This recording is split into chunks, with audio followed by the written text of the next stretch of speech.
Hi guys, good morning and welcome back once again to the EdWord. I'm your host Eddie, and in today's video I will be discussing what I thought of the latest and very good episode of Peacemaker, which dropped today on HBO Max. Oh god, this is such a great show. I can't believe how much I enjoy watching this show, and it is so damn good and such a perfect combination of so many elements: comedy, action, violence, character growth and development, humanity, just all these beautiful things. And James Gunn somehow masterfully, I can't talk today, meshes it all together into a beautiful living thing that is Peacemaker, the show. So before I get into all of that, of course, obviously spoilers ahead. If you haven't caught up on Peacemaker by this episode or the previous episode, you don't want to keep watching or listening, as I'm obviously going to be dropping spoilers left and right. So that being said, you have been warned. Let's get right back into it. First and foremost, one of my theories that I thought about doing a theory video for this, but last week was a kind of a packed schedule for me, so I didn't really have much time to do it. But I thought about, a theory that crossed my mind after last week's episode when we got a shot of a guy reading a newspaper, and one of the headlines was about a gorilla escaping from a zoo or something like that. I thought, it seems kind of random, but is it possible this could be a tease as to Gorilla Grodd, the character, who is normally an enemy of the Flash, and I don't believe he's set to appear in the forthcoming Flash film towards the end of this year. But I'm like, well, maybe this is just a way to tease his presence, if not introduce him as a character, tease him in the DCEU. But then it turned out, as this episode went along, this gorilla either somehow broke out or was cut loose by the butterflies or something, and they implanted a butterfly in its skull, and so it became a butterfly. But then the gorilla itself didn't last very long because John chainsawed it to death, saving Peacemaker's life, starting a new chapter in their relationship, which for the most part was extremely antagonistic, especially in the first half of this episode when Peacemaker's obviously furious with him for putting his dad in jail and just rambling on and on.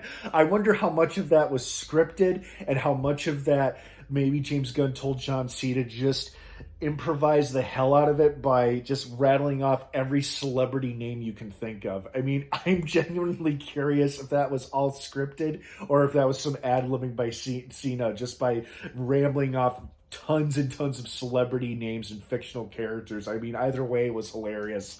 So I like that they have this new, they've struck a new chapter between Peacemaker and Economist,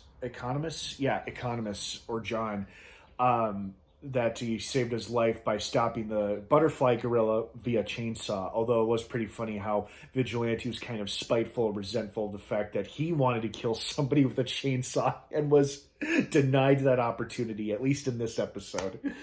So that was exciting, and that kind of shot that theory out the window. Like, oh, well, I guess this isn't their way of introducing Gorilla Grodd, and I didn't think much of it. I just thought maybe it was a slim chance, but not really. But there was something I wanted to address in this video review that I completely forgot and neglected to address in last week's episode review.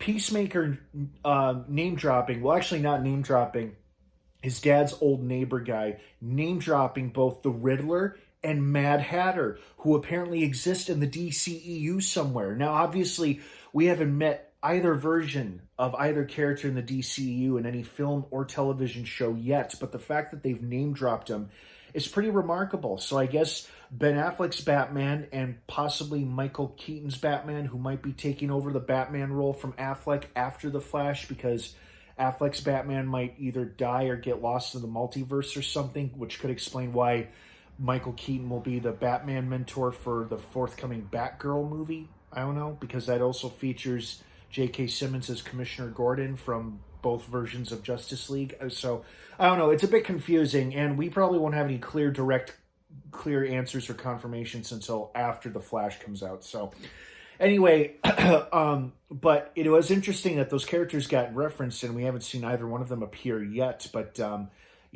anything is possible. I seriously doubt they were referring to Paul Dano's Riddler that's going to appear in the forthcoming The Batman film.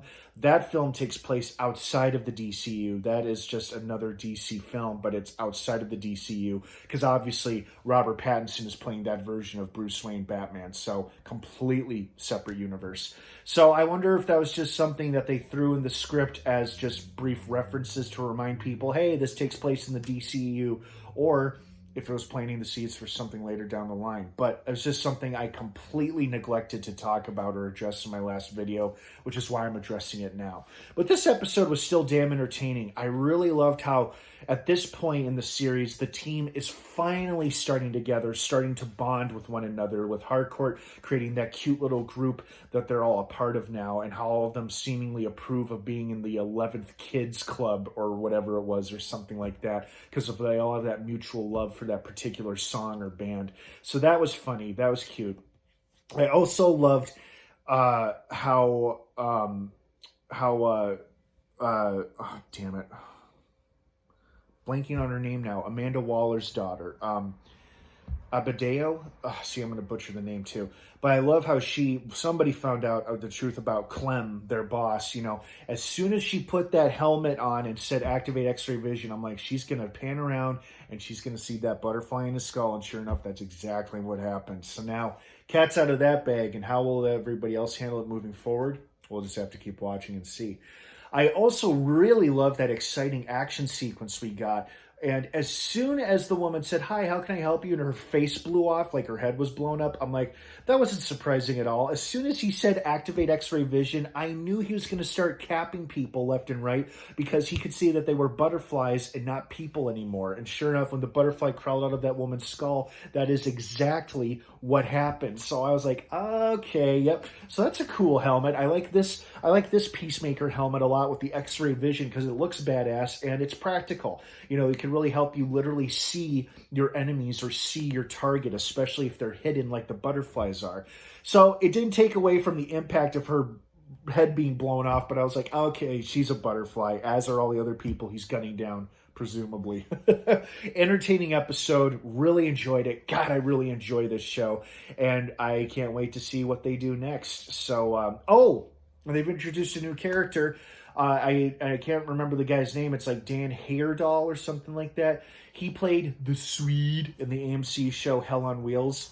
And apparently he's the new police captain working with Clem in order to keep Augie Smith imprisoned so the Peacemaker can keep doing his thing. But with the detective determined to do the right thing, that may not work. So we'll see what happens. But I'm enjoying the show, as I hope you guys are too. So thank you so much for watching this episode review. I hope you enjoyed it as much as I did. What did you think of it? Would love to hear everybody's thoughts and feelings on it. Thank you so much for watching. Have an awesome rest of your day. Peacemaker drops new episodes every Thursday on HBO Max with, I believe, only 3 more episodes to go. So, but a lot can happen in 3 episodes. All right, everyone. Thanks for watching. Have a great day. And of course, until next time, may the Force be with you.